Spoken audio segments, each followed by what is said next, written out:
Bonjour à tous et bienvenue sur boursicoté.com pour cette nouvelle analyse technique des principales matières premières. Nous pouvons constater donc que le mouvement haussier continue. Donc on est encore une fois venu tester ici les 1262 $ l'once, mais sans parvenir à les franchir à la baisse. Un petit test appuyé, un petit peu comme ce que nous avions déjà eu précédemment, et puis les cours reviennent ici sous l'ancien support de la dynamique court terme pour encore une fois la tester en tant que résistance. Donc on est toujours dans la continuité, et ce depuis la cassure que nous avions eu ici du support qui définissait la tendance court terme, mais bon un peu plus sur un peu plus long terme, puisque cette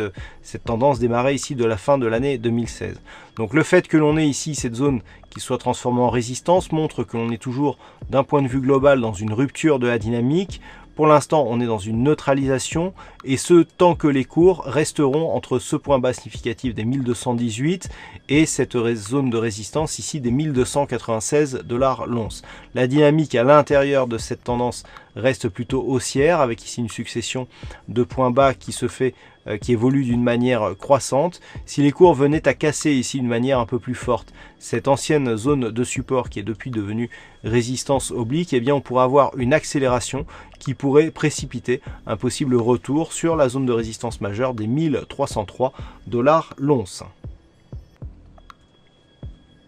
Et puis sur le WTI, suite à l'échec de franchissement haussier de cette zone de résistance des 51,50 $ le baril, on s'était installé ici dans une dynamique baissière assez bien marquée, avec des contacts ici répétés sur la bande de Bollinger inférieure et des contacts sur la moyenne mobile 20 exponentielle, ce qui est caractéristique d'une dynamique baissière. Et donc en ayant cet échec ici sur les 51,50, on avait fixé un objectif à 47,36 qui a été atteint aujourd'hui,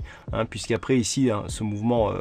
baissier, eh bien on est venu tester ici cette zone de support. Alors d'un point de vue un peu plus moyen terme, nous avions donc la zone d'évolution en range depuis le début de l'année, et depuis la rupture ici des 51,50, eh bien on a un mouvement qui a commencé à s'inscrire à la baisse, avec une succession de points hauts qui est désormais baissière et une succession de points bas qui l'est aussi. Donc avec la rupture de ces 47,36, si celle-ci était confirmée, on serait dans la continuité de cette dynamique, avec donc en objectif une cassure ici de ce point bas significatif des 44 $ le baril. En cas de cassure ici de cette zone, eh bien nous pourrions atteindre la zone de support majeur qui se situe à 43,20 $ le baril.